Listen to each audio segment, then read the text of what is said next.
Hi, welcome to another Tim's Read-Throughs, Feast of Ice and Fire edition. Today, we're going to be making cream of mushroom and snail soup. The first dish was a creamy soup of mushrooms and buttered snails, served in gilded bowls. Tyrion had scarcely touched the breakfast, and the wine had already gone to his head, so the food was welcome. He finished quickly. A storm of swords. Today's recipe, we're going to do the medieval cream of mushroom snail soup. And then I've got some oyster mushrooms growing. We got this thing at Walmart. It was like a box with, I don't even know what's inside of it, but I'm sure it's got mushroom spores. And so once that starts growing some mushrooms, I'm going to do the modern cream of mushroom and snail soup. So we'll have two of these. I'll probably mark them modern and medieval. But yeah, let me turn the camera around here, and I'll show you the ingredients that we'll be using today. Okay, the ingredients are as follows. We have 2 tablespoons of unsalted butter, which are actually still in the fridge right now. Just kind of holding off on that. 1 medium onion, which we will mince. A half a cup of white wine. I just use this white wine for cooking. Half a cup of fish stock, which is, I got seafood stock. It's all I could find. Maybe next time I make the sister stew, I could save some of the stock from that. 1 cup of small mushrooms, roughly chopped, or larger mushrooms. I bought shiitake. They already came cut. I was hoping to have little whole mushrooms that I would be able to use, just because I kind of like the idea of having whole mushrooms in, and especially since this is a recipe based off of Tyrion Lannister, I thought that having the mushrooms would be reminiscent of when he's traveling and he's got the mushrooms in his boot, and when he is with Illyrio Mopatis and he's offered the buttered mushrooms, which actually in that scene it's described so perfectly, it just makes you hungry for mushrooms at that point. But yeah, so I was hoping to get whole small mushrooms just because it was kind of reminiscent of that. 1 tablespoon of sugar, which is this big container back here. 1.5 cups of almond milk. I got the unsweetened original. We actually keep that on hand at the house. So yeah, I figured that having the unsweetened original flavor would probably be best for something medieval. 1 cup of fresh or canned escargot. That seems to be the easiest thing to come around, or to come by around here, is the canned. I've had them before. They're pretty good. And then a pinch of ground ginger, ground cloves, and a pinch of mace. And with that, we will get started. Okay, in a pan, we're supposed to melt the butter over medium heat and sauté the onions until they're soft. I've already took the liberty of chopping the onions.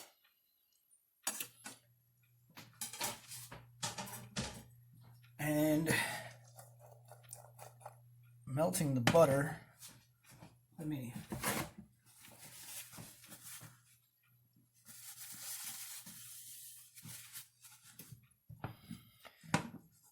Okay, so we'll saute those until they're soft, about 5 minutes. And in this pot, we've got, in a separate pot, combine the wine and fish stock and bring the mixture to a boil and add the mushrooms. So once we get this boiling, I will add the mushrooms, and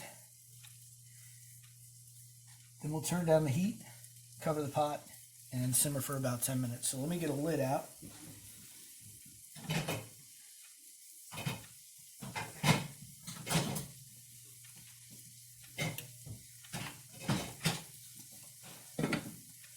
Perfect.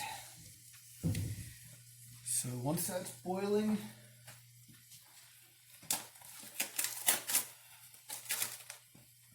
and now just for the video, I'll let you know that I did attempt this in a bigger pot, but it turned out that the pot was too big. And it seems like I'm going to need that pot after all, just because of all the stuff that I'm going to be adding. It just seemed like it was too big for what I was doing. So let me go ahead and grab that pot, and in the meantime, I'll let those saute, and yeah, I'll let these saute in the butter, and I'll go ahead and grab that other pot. So, okay, so got this in a better pot. Looks like it's coming to a boil, and got these onions sauteing. Different lid. All right, that's perfect.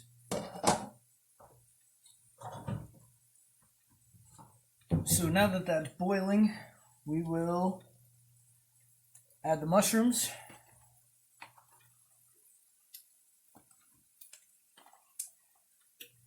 It says about a cup, so I'm not sure what a cup of mushrooms look like. I'm just going to add about that many. And then it says to turn down the heat to low, cover the pot, and simmer for 10 minutes. So the heat is low. Cover that. And in about 10 minutes, check on that. We got these onions here simmering. And again, so the pieces are soft, we're supposed to be doing this, so they're looking good. Give those a few extra minutes. And in about 10 minutes, we'll come back and we'll move on from there. And just a little addition, while this stuff is cooking, we got about another 5 minutes on the mushrooms, and actually I believe that these onions are done, so we'll cut those off. But in case you're wondering what the snails look like, there we are. Let me see, where's the camera here? Right here, I believe. They're that's all they are. It's a little snail. Yeah, that's what they call the foot of the snail. And yeah, that's what we'll be throwing into the mix there. So I just thought I'd add that so you kind of have an idea. But yeah, we got another few minutes for these mushrooms, and I'm going to keep letting these onions sit over the heat a little bit. They're starting to brown, which I think might be a little more than what I wanted, but yeah, I'll take those off of that pan. And yeah, we'll get back to it with the rest of the recipe. Okay, so the butter is melted, the onions are soft, the wine and fish stock has been brought to a boil, the mushrooms have been added, it's been simmered for about 10 minutes, and now I think we're ready to move on with the rest of the recipe. Wow, it smells good. It smells really good. So let me take this lid, put that over there, and now the next part is to add the sugar and almond milk to the pot with the wine and stock, keeping the mixture hot but not boiling. So here we've got the almond milk.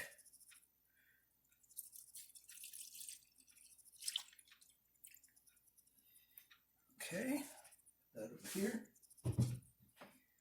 And the 1 tablespoon of sugar. Let's double check. Yep, 1 tablespoon of sugar.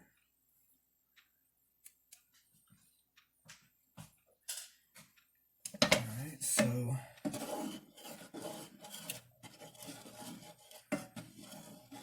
let's stir that together. Alright. So we want to keep this hot but not boiling. And then from there we want to add the escargot, the cooked onions, and the spices to taste. So I think what I'll do is I'll center this right on top of there. And now, for those of you who have read the books or even seen the show didn't really get into the, the 77 feast wedding dinner, the wedding feast, or the 77 course wedding feast, sorry.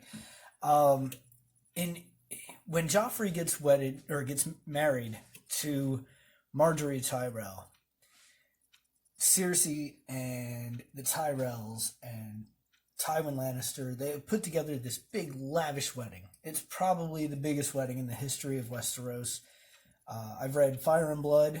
I've actually listened to it on audiobooks a few times. I've listened to these books a few times, and I'm reading through them now, and I don't remember ever hearing about a wedding so lavish as this one for Joffrey and Marjorie. And they planned 77 dishes. There were peacocks in their plumage, and a number of other really just far out recipes. And of course boar, because after Robert was killed by the boar, Cersei got, she craved it. She almost always had boar on hand. And so with with this 77 course feast, they started off with this soup. Now, the deal with Tyrion, he woke up that morning. There was a Tyrion chapter that, basically led up to the murder of Joffrey. So, in that chapter, he wakes up and immediately starts drinking. He starts off the rip. First thing in the morning, he's got a glass of wine. And I think Sansa even asks him, because at the time they had just been married. She asks him, are you sure you want to do that? So he goes to breakfast. He doesn't eat anything because he's worried about getting drunk at this point. Then they go to the gift-giving ceremony, which I believe there's two separate ceremonies for that going on. Like, there's one for Marjorie and there's one for Tyrion. And he ends up giving Joffrey this book. Now, the book was, I'm going to turn this up a little bit just to kind of get the heat actually going. It doesn't seem to be really cooking at all. You're kind of just looking at a pot of almond milk. Anyways, he gives this book to Joffrey, and it's a story of 4 kings, and I believe they're the kings around Aegon IV's time. Baelor the Blessed might be one of them. I forget the kings that are talked about in this book, but one of them, the book that he's giving to Joffrey is one of, I think, 3 in the world that was illuminated or illustrated by this one maester. And there's some of the most lavish, beautiful illustrations out of all these books made. And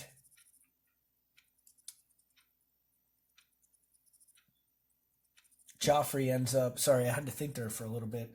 Joffrey ends up using widow's wail to chop the book to pieces. And it just crushes Tyrion because, it was a really well thought out gift, and it's really a gift that Joffrey at that point needed. He was the worst king, one of the worst kings in history. So with this, with this being the first of 77 courses in the wedding feast, I thought that maybe that little background might be worth telling. To anyone who's made it this far in the video, I'm a little sorry. It's been a little while since I've done one of these recipes, and I guess you could say I'm a little rusty. So, I haven't done many of them, and I'm not really sure what to do while this stuff's cooking. So, with this, it feels like it's getting a little hot. I'm just trying to let it get hot without boiling, it says. Yes, keeping the mixture hot but not boiling. So once it gets hot, then I'm going to add everything. But I kind of just wanted to give a little background to what was going on at this point, because I haven't really done that in any of the other recipes. I've done the arcs, the roasted arcs with leeks, and with that, I can't even remember what part that was from offhand. I'd have to look. But also, while we wait for this to heat up, I want to take a moment to thank the authors of this book, Chelsea Monroe Cassell and Sarianne Lehrer. They have a webpage and an Instagram called In at the Crossroads, and I'm going to have to read more about what they actually do. This is what I'm going off the top of my head here. So if either of you are watching this, please forgive me. They make medieval and modern recipes, and it really shows. This recipe here is, well, let me read what they wrote here. It says, this dish is very different from modern soups and typically medieval in its flavors. The almond milk and the broth and strong spices such as clove and mace give the soup a character all its own. While intended to be made with oysters, the original recipe brilliantly accommodates the substitution of escargot.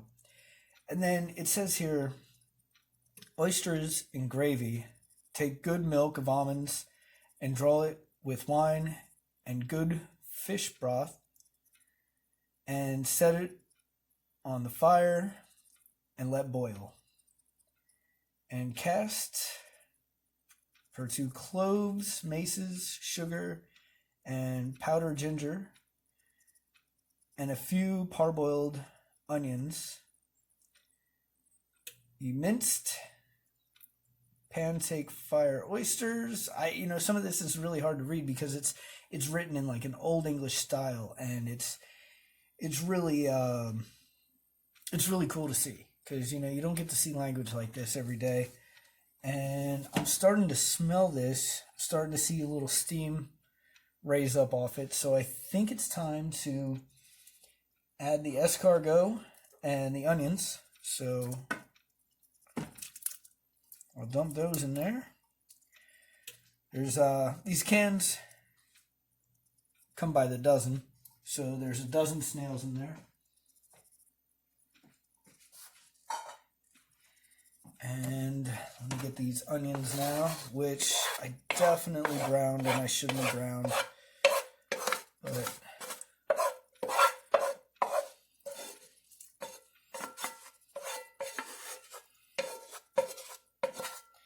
I think that's all right. I'm honestly going to be the only one eating this because my fiance does not like. I'm going to try to get some of this butter in here too, just because I feel like that's going to add to the flavor. Yeah, my fiance does not eat things like snails. She actually, I don't know if it's just my cooking, but she's not real fond of too much that I make. Even if it is from these recipe books. She's tried just about everything. She didn't try the sister stew,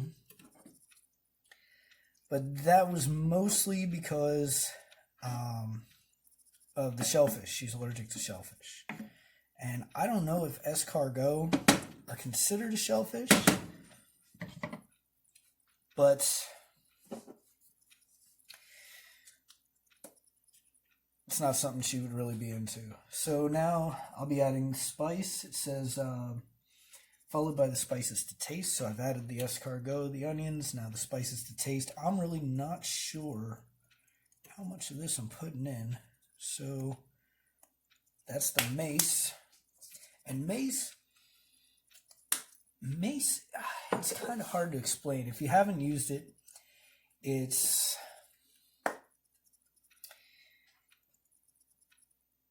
I don't know. I like the smell of it. Here's some clove. I'm going to do that a little lighter. Maybe one more. There we go. That's the ground clove. I'd say mace is kind of along the lines of ginger, maybe nutmeg. It's kind of, it's different though. It's along those lines, but definitely different. And now ginger. I like ginger.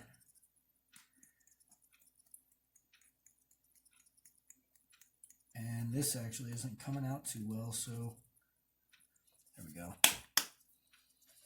I'll stir that in. I'm going to keep those handy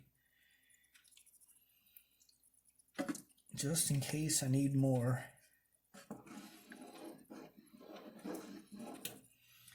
And it says bring to a boil, stirring constantly until the soup has thickened slightly. Serve hot. So now I'm going to pump this up a little. And yeah, I mean, it's looking really good. So I'll be bringing this to a boil until it thickens up, and then we will check out the final product.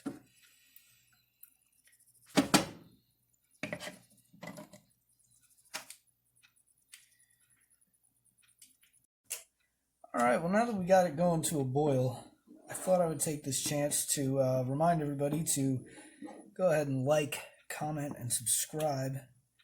Hit the little notification bell down there. That way you know when I'm posting these.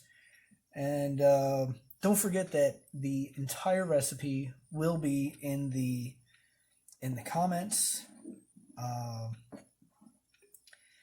So yeah, that way you've got access to be able to make this. I got to tell you, it smells really, really good. It smells incredible. The spices are good in this. It smells really good. It's got a like a reddish brown coloration. I don't know if that picks up in the video, but yeah.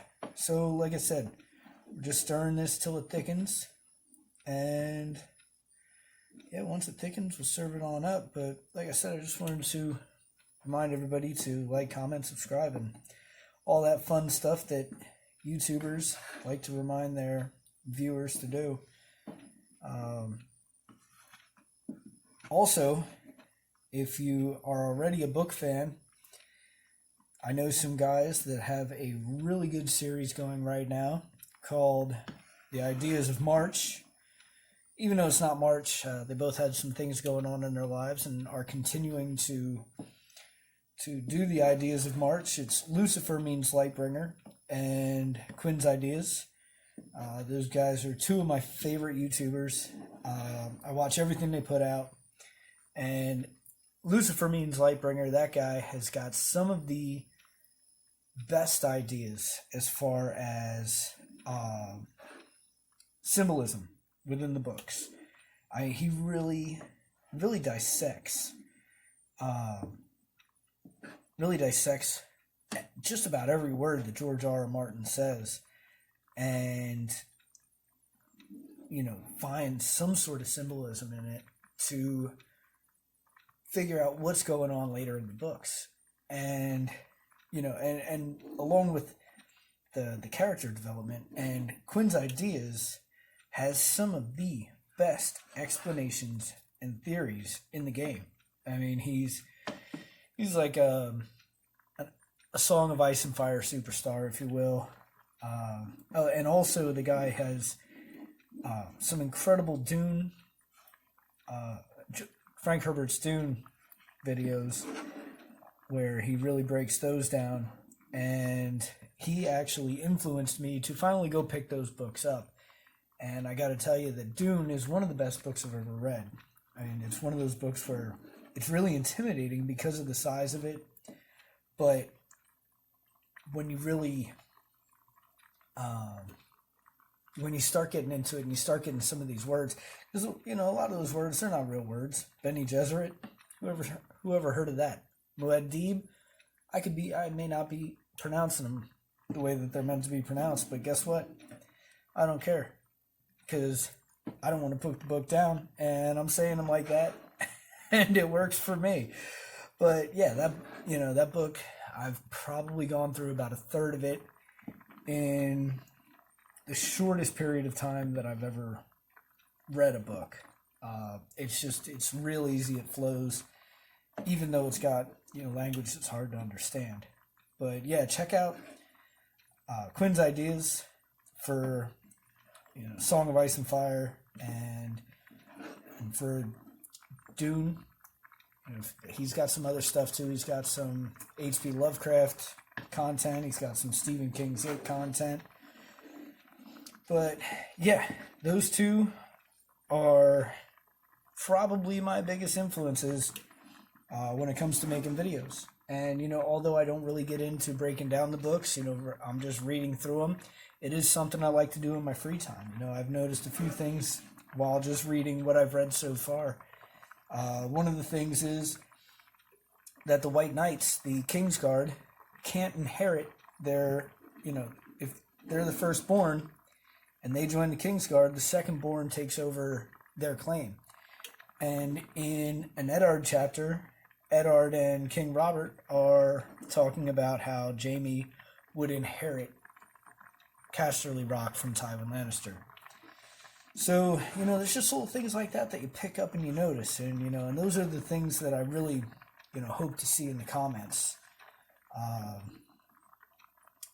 Just if you hear or see something when I'm reading, or maybe you're reading along, go ahead and drop something in the comments. Let me know what you see.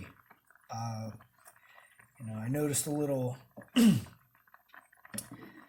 some little back and forth in the Sansa chapter, which I think is what I'm reading tomorrow. Yes, I'm going to do another one of these tomorrow. So, yeah, I'll be looking forward to reading for you guys. So, as you can see, this is boiling pretty good. Snails are cooking. The mushrooms are cooking well. And I might have been able to go with a smaller onion. So you saw about the size onion that I had. You could probably do something a little smaller than that. And also, I think I mentioned it in the beginning of the video, the modern cream of mushroom and snail soup. I'll be doing this again. And as soon as my mushrooms grow. And that sounds, it's got a lot more ingredients, but it sounds like a really interesting recipe. This doesn't seem to be really getting thick, does it? But, so, I think that'll do it. I think I'm gonna plate this and continue the video from the dining room table. Okay, and this is the finished product.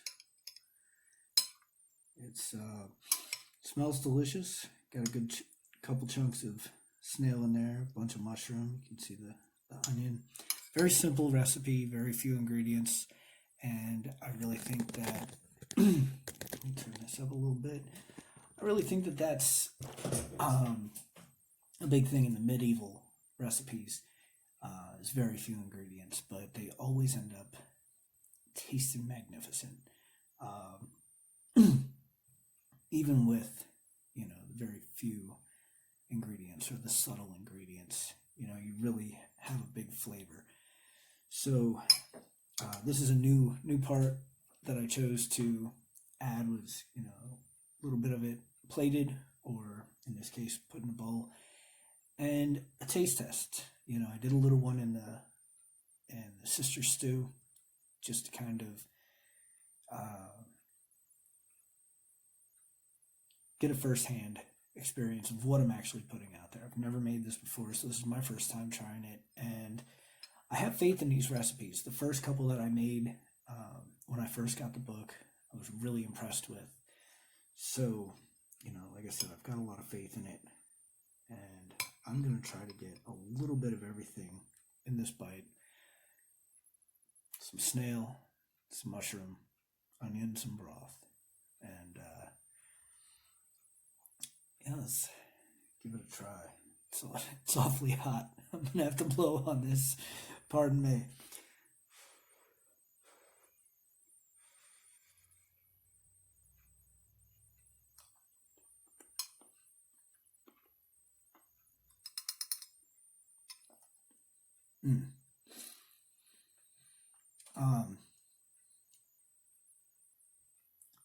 The escargot doesn't really have a very strong flavor. The texture isn't really, Yeah, I mean, it's something that could use describing, but I wouldn't know how to describe it. Soft. Soft is a good way to put it. The mushrooms also are pretty soft, but all in all, the flavor is really good. Like I said, the mace is a little hard to explain. I wouldn't know how to describe that smell or the flavor really. I mean, it's probably along the lines of cinnamon, ginger, um, nutmeg. It's that kind of a spice, but it's got a flavor and a scent all on its own, which really I think makes this recipe, something. Um, the mushrooms boiling in that fish stock and the wine really absorb that flavor, and then adding the almond milk and the spices. I feel like I might have been able to go a little lighter on the spices. I might have overdid that. I went a little bit more than a pinch. Might have done a teaspoon or maybe more on the mace. But it's all trial and error. You got to find what you like. Let's try this. Let's try this snail with a little bit of broth and see how that is on its own.